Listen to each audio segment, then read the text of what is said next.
Hello दोस्तों, एक बार फिर से स्वागत है आपका अपने चैनल सीजी बोर्ड में। तो दोस्तों हम छत्तीसगढ़ बोर्ड के जो मैथ्स है, गणित है, उसका अध्याय भूपत कर रहे हैं, जिसमें हमने प्रश्नावली 1 और प्रश्नावली 2 पूरे तरीके से खत्म कर लिया है। अगर आप लोगों ने पिछला वीडियो नहीं देखा है तो प्लीज जाके पहले पिछले वीडियोस को देख ले अच्छे से। आज हम प्रश्नावली 3 चालू करेंगे, लेकिन उससे पहले उसके कुछ बेसिक्स है उसको हम लोग आज क्लियर करने वाले हैं। तो दोस्तों जो प्रश्नावली 3 के पहले जो बेसिक है वो क्या बोलता है, या जो प्रश्नावली 3 में क्वेश्चन आने वाले हैं, प्रश्न वाले आने वाले हैं, वो कुछ इस प्रकार से होंगे कि हमको बहुपद का गुणन खंडन करना है। हमने बहुपद का जोड़ना, घटाना, गुणा और भाग कर लिया है। अब बहुपद का क्या करेंगे, गुणन खंड करेंगे। तो गुणन खंडन के लिए बहुपद जो बहुपद है उसके गुणन खंडन के लिए 3 नियम आपको आने चाहिए। 3 नियम मैं आपको बताऊंगा जिससे हम बहुपदों का क्या कर सकते हैं, गुणन खंडन कर सकते हैं। पहला, उभयनिष्ठ के द्वारा, उभयनिष्ठ का उपयोग करके। इसका उभयनिष्ठ यानी इंग्लिश में हम लोग इसको कॉमन बोलते हैं। क्या बोलते हैं? कॉमन। उभयनिष्ठ का उपयोग करके हम लोग क्या कर सकते हैं, बहुपदों का गुणन खंडन कर सकते हैं। उभयनिष्ठ यानी क्या होता है, कॉमन निकालना। ठीक है। दूसरा हो सकता है सर्वसमीका। सर्वसमीका का इस्तेमाल करके, क्या इस्तेमाल करके, सर्वसमीका का इस्तेमाल करके हम लोग क्या कर सकते हैं, बहुपदों का गुणनखंड कर सकते हैं। तीसरा आता है मध्य पद को तोड़ के। किसको? मध्य पदों को तोड़कर, क्या कर कर, तोड़कर या ब्रेक कर हम लोग क्या कर सकते हैं, बहुपदों का गुणन खंडन कर सकते हैं। तो एक एक करके इसके मैं आपको एग्जांपल्स बताऊंगा, जिससे आपको एक क्लियर हो जाएगा कि तीनों मेथड कौन से क्वेश्चन में लगेंगे और किस प्रकार से आपको इसको इस्तेमाल करना है। तो बने रहे वीडियो में और वीडियो को बिल्कुल भी स्किप ना करें। तो दोस्तों चलते हैं सबसे पहले नियम में। उभयनिष्ठ के द्वारा हम बहुपदों का क्या निकालेंगे, गुणन खंडन निकालेंगे। तो इसके लिए हमें उदाहरण 16, उदाहरण 17 और उदाहरण 18 इस्तेमाल करेंगे जो आपके बुक में है। तो देखते हैं कि उदाहरण 16 कैसे बनता है, उभयनिष्ठ हम लोग कॉमन कैसे निकालेंगे। तो दोस्तों एकदम इजी है, बहुत ही सरल है। जैसे यहाँ 12 दिख रहा है और यहाँ क्या दिख, 12x दिख रहा है और यहाँ क्या दिख रहा है, 4x। तो दोस्तों 12 को कुछ ऐसे तरीके से तोड़िए कि उसमें 4 नजर आए आपको। तो हमको पता है कि 4 के पहाड़ा में 12 तो आता है। कितने बार में आता है? 4 के पहाड़ा में 12, 3 बार में 4 या 12। साथ में x है तो x को x ही लिखे, उसको कुछ नहीं करेंगे। प्लस 4 को 4 लिखेंगे, इसको अभी फिलहाल तो नहीं तोड़ना है। अब उसके बाद यहाँ x 2 बार है तो चलो x को 2 बार हम लोग क्या करते हैं, तोड़ देते हैं। अब इसी में से हमको कॉमन या उभयनिष्ठ निकालना है। कैसे? जैसे कि यहाँ ये 2 पद है, क्योंकि प्लस लगा है बीच में, एक पद ये पूरा और ये दूसरा पद। तो यहाँ देखिए आपको 4 दिख रहा है और यहाँ भी क्या दिख रहा है, 4। तो यही दोनों 4 क्या निकलेंगे, कॉमन निकलेंगे। क्या निकलेंगे? कॉमन। उसके अलावा यहाँ आपको 3 दिखाई दे रहा होगा, यहाँ 3 तो है नहीं तो ये नहीं निकलेगा। लेकिन यहाँ x दिख रहा है और यहाँ 2 ठोक x दिख रहा है। तो एक ये वाला x और ये दोनों में से कोई भी जो आपका मर्जी है, तो मैं ये वाला पकड़ लेता हूँ। तो ये दोनों x भी क्या होंगे, कॉमन निकलेंगे, यानी बाहर आएंगे। तो अंदर क्या बच गया, ये 4 और x तो बाहर आ गया, बचा 3। तो 3 को 3 लिख दीजिए। प्लस उसके बाद आप क्या आ गया, आपके पास क्या बचा है, देखिए ये 4 और x तो बाहर आ ही गया है, बचा x, तो x को x लिखिए। तो ये सीधा सीधा आपका क्या हो जाएगा, गुणनखंडन, यानी उत्तर आपका आ जाएगा 4x और 3 प्लस x कोष्टक में। तो यही है उभयनिष्ठ के द्वारा, कॉमन द्वारा हम लोग क्या करेंगे, बहुपदों का गुणनखंड करेंगे। जैसे हमने उदाहरण 16 को बनाया है, वैसे उदाहरण 17 और 18 भी बनेगा। तो चलिए बना के देखते हैं हल। इन तीनों में से आपको क्या कॉमन दिख रहा है, एक ही लाइन में इसका आंसर आएगा। देखिए यहाँ a है, यहाँ भी a है, यहाँ भी a है। तो तीनों a को क्या करेंगे हम लोग बाहर। जैसे कि a गुणित b प्लस a गुणित c प्लस a 2 बार है तो a गुणित a करेंगे। ठीक है। तो यहाँ पास ये वाला a, ये वाला a और ये वाला a, तीनों a क्या हो जाएगा, बाहर आ जाएगा। अंदर क्या बचेगा, ये b बचेगा, यहाँ c है तो c बचेगा और यहाँ a है तो a बचेगा। ये सीधा सीधा आपका क्या आ गया, उत्तर आ गया आपका, सीधा सीधा यहाँ पास आंसर आ गया। तो 1-2 लाइन में भी खत्म हो गया। जहां जहां a दिख रहा था हम लोग बाहर निकालिए। यहाँ 2 है, 2 a है, तो दोनों में से कोई एक को निकालना है, दोनों यहां से नहीं निकलेगा। अब चलते हैं उदाहरण नंबर 18 में। उदाहरण नंबर 18 क्या बोलता है, फिर 2x की घात 3 प्लस 4x है। तो ये 2x कितने बार में टूटेगा, x 3 बार है तो 3 बार तोड़ देते हैं, चलो कोई दिक्कत नहीं है। प्लस अब 4 में 2 छुपा है क्योंकि हमको पता है कि 2 दूनी क्या होता है 4 और x का x। अब यहाँ पास भी देखिए हमारे पास 1 2 यहाँ है ए वाले पद में, यहाँ भी 1 2 है, तो ये दोनों 2 क्या हो जाएगा बाहर आ जाएगा। यहाँ एक x, यहाँ भी एक x दिख रहा है, चलो बाहर निकाल देते हैं। अब जो बचा है उसको लिख देते हैं, ये 2 और ये x तो बाहर निकल गया, यहाँ 2x बच गया, तो 2x को क्या हो जाएगा x स्क्वायर लिख सकते हैं हम लोग, प्लस अब यहाँ 2 और x बचेगा क्योंकि एक ही 2 निकला है, दोनों 2 को हमको नहीं निकालना है, और एक x निकला है मेरे ख्याल से यहाँ पास से, तो सिर्फ और सिर्फ यहाँ 2 बचेगा। तो ये हमारा इस वाले उदाहरण नंबर 18 का भी क्या आ गया आंसर। तो ये उभयनिष्ठ के तरीके से बहुपदों का गुणनखंड निकालना आपका हो गया। तो इसको जल्दी से आप नोट कर लिए। उसके बाद हम लोग सर्वसमीका के मदद से क्या करेंगे, बहुपदों का गुणनखंड निकालेंगे। तो दोस्तों अब चलते हैं कि सर्वसमीकाओं का उपयोग करके हम बहुपदों का गुणनखंड कैसे करते हैं। तो इसके लिए आपको इसकी बेसिक्स पता होनी चाहिए कि सर्वसमीका होता क्या है। तो दोस्तों सर्वसमीका ने इसके कुछ सूत्र होते हैं, जैसे आपने पढ़ा होगा कि एक सूत्र है 90 में ए स्क्वायर माइनस अगर बी स्क्वायर है, तो इसको हम लोग कैसे लिखेंगे। तो ए स्क्वायर माइनस बी स्क्वायर को हम लोग कैसे लिखते हैं बताओ, तो ए प्लस बी और a माइनस बी, ये क्या हुआ आपका सूत्र। तो यही एक सूत्र है जिससे सर्वसमीका से हम बहुपदों का क्या करेंगे, गुणनखंड करेंगे। इसके अलावा और बहुत सारे सूत्र आते हैं सर्वसमीकाओं का, लेकिन सबसे ज्यादा इस्तेमाल सिर्फ इसी सूत्र का हुआ है। जैसे आपको करके देखिए, आपके पुस्तक में होगा करके देखिए, वहां एक क्वेश्चन मिलेगा आपको, पहला करके देखिएगा, पहला क्वेश्चन आपको मिलेगा कि एक्स स्क्वायर माइनस 16 का गुणनखंडन कीजिए, गुणनखंडन कीजिए करके। तो ये जो क्वेश्चन है ये इसी फॉर्मूले से आपका क्या होगा बनेगा, यानी इसी सर्वसमीका का उपयोग करके बनेगा। कैसे बनेगा देखिए, यहाँ एक्स स्क्वायर है, चलो ठीक है, यहाँ 16 को मैं क्या लिख सकता हूँ, देखिए यहाँ इस सूत्र के हिसाब से इसको जमाना है, तो एक्स स्क्वायर को मैं ए स्क्वायर मान लेता हूँ, ठीक है। अब बी स्क्वायर चाहिए, तो बी की जगह में 16 है लेकिन मुझे स्क्वायर चाहिए, तो मैं क्या करूंगा 16 को तोड़ूंगा। कैसे तोड़ेंगे, 4 को अगर मैं 2 बार गुणा करूं तो 4 चौक 16 होता है। कितना होता है, 4 चौक 16 होता है।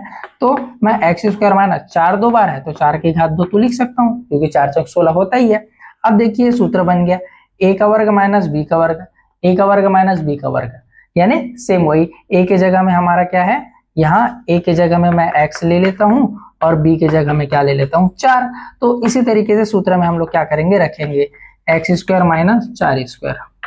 तो इसको हम लोग जब सूत्र हम तोड़ेंगे, या मैं इसको नीचे लिख देता हूं, तो क्या आएगा बताइए, x माइनस 4 और x प्लस 4, तो ये भी 2 खंड यानी गुणनखंड में टूट गया। तो यही आपका क्या हुआ आंसर। तो ये किसका इस्तेमाल करके हम लोग ने गुणनखंड किया, बहुपद का, सर्वसमीका का उपयोग करके। किसका उपयोग करके, सर्वसमीका। ये वाला सूत्र लगाना है, ठीक है, इस सूत्र के हिसाब से इस क्वेश्चन को जमाना है, फिर आपको आंसर मिल जाएगा। तो जल्दी से आप इसको नोट कर लीजिए, ये करके देखिएगा पहला था। तो दोस्तों अगला जो नियम है वो नियम है मध्य पदों का तोड़कर हम लोग क्या करेंगे, बहुपदों का गुणनखंड निकालेंगे। तो दोस्तों जो प्रश्नवाली 3 है उसमें सबसे ज्यादा जिस नियम का उपयोग होगा वो मध्य पदों को तोड़ने वाला होगा। तो इसको एक बार आप अच्छे से देखना, थोड़ा सा इसका कठिन है, लेकिन एक बार अगर आप अच्छे से समझ लेते हो तो आप प्रश्नवाली 3 पूरे अपने आप से बना लोगे, अगर ये वाला आप अच्छे से समझ पाते हो। तो चलिए इसका आंसर लिखते हैं, ये करके देखिएगा। दूसरा क्वेश्चन है जिसका हम लोग बहुपदों का गुणनखंड या खंडन करेंगे मध्य पदों को तोड़कर। तो दोस्तों यहाँ पास आपको दिया है 4x की घात 2 माइनस 20x प्लस 25। तो इसके मैं कुछ ट्रिक्स बता देता हूँ आपको, इजी ट्रिक्स, जिससे आपको याद रहेगा। सबसे पहला स्टेप हम लोग को क्या करना है, जो ये पहला पद है उसका ये जो संख्या है और जो लास्ट पद का संख्या है, इन दोनों को हम लोग आपस में क्या करेंगे, गुणा करेंगे। अब गुणा करके देखते हैं कितना आता है, 25 और 4, ये वाला संख्या और ये वाला स्टार्टिंग का और लास्ट का, तो 25 और 4 है, तो 25 और 4 को गुणा करेंगे तो 25 चौक 100 होता है। कितना होता है, 100। ये हमारे काम का चीज है, ठीक है। तो इसको हम लोग क्या करेंगे, 100 को रखते हैं। अब इस 100 का क्या निकालेंगे, लघुत्तम या क्या बोलते हो आप लोग, अभाज्य गुणनखंड, इसको निकाल लेते हैं। तो ये किससे जाएगा, पहले इसको देख लेते हैं। तो 2 से जाएगा, 2 पंचे 10, 2 शून्य 0, फिर ये जाएगा 2 से, 2 25 50 करके, फिर ये किससे जाएगा, सीधा 5 से जाएगा, 5 25 और ये 5 एकम 5, ऐसे करके इसका क्या होगा, अभाज्य गुणनखंड होगा। अब इसी का इस्तेमाल इसमें करना है। कैसे करना है वो आप एक बार ध्यान से देखना।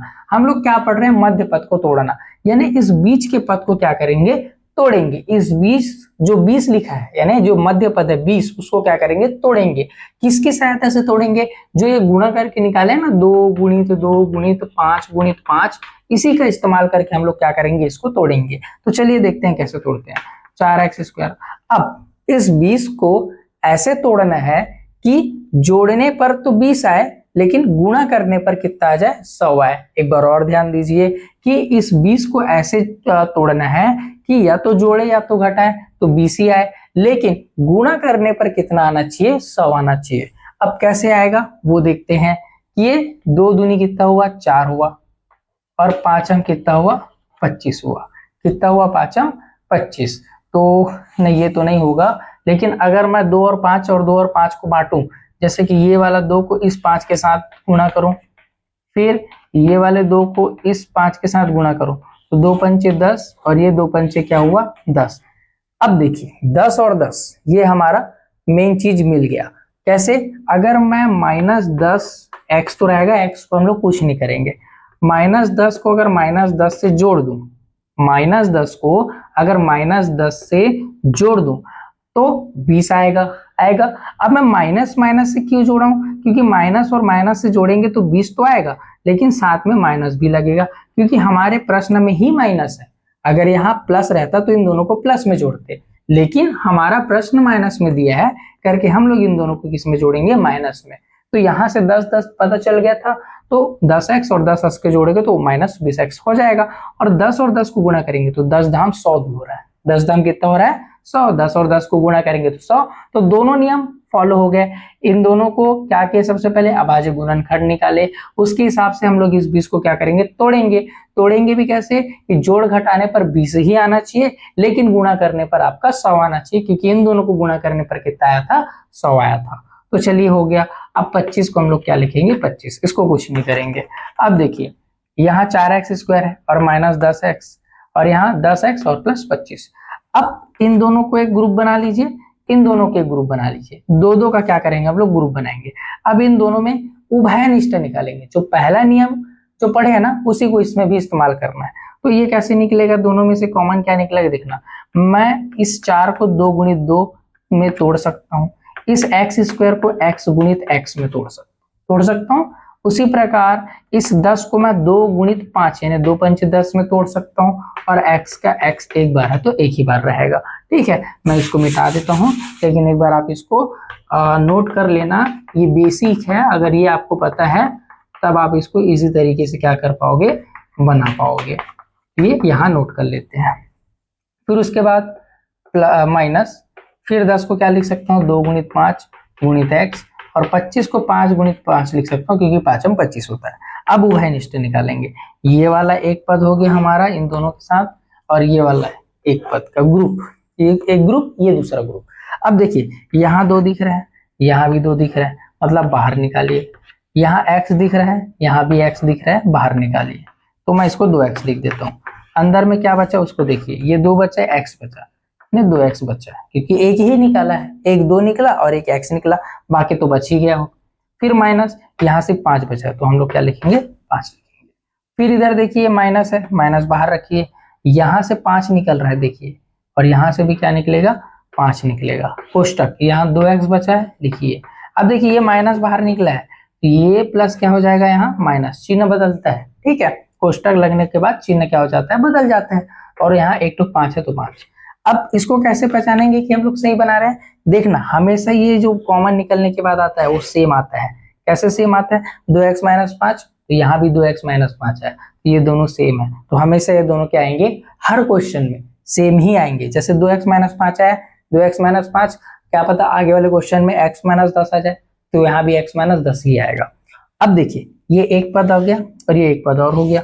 ठीक है, अब कैसे करेंगे, इन दोनों को कॉमन निकालें, क्योंकि दोनों सेम सेम दिख रहे हैं। तो 2x - 5 ये भी क्या हो गया कॉमन यहाँ से, और यहाँ जो बचा है उसको लिखेंगे। देखो ये वाले पद से ये बाहर आया, ये वाले पद से ये बाहर आया, दोनों में से बाहर आ गया। अब बचा क्या, ये वाले पद से 2x बचा और ये वाले पद से 5 बचा, तो ये देखिए सेम आ गया हमारा आंसर। तो इस तरीके से हम लोग क्या करेंगे, मध्य पदों को तोड़कर हम लोग क्या निकालेंगे, बहुपदों का गुणनखंड। तो ये तीसरा नियम था और इसी से प्रश्नावली 3 पूरा का पूरा बनेगा। लेकिन प्रश्नावली 3 बनाने के पहले इसके बहुत सारे एग्जाम्पल्स है, उसको हम लोग बना के देखेंगे। तो दोस्तों इसको आप जल्दी से नोट कर लीजिए और अगर आपको कुछ समझ नहीं आ रहा है तो आप प्लीज कमेंट करके एक बार पूछिए।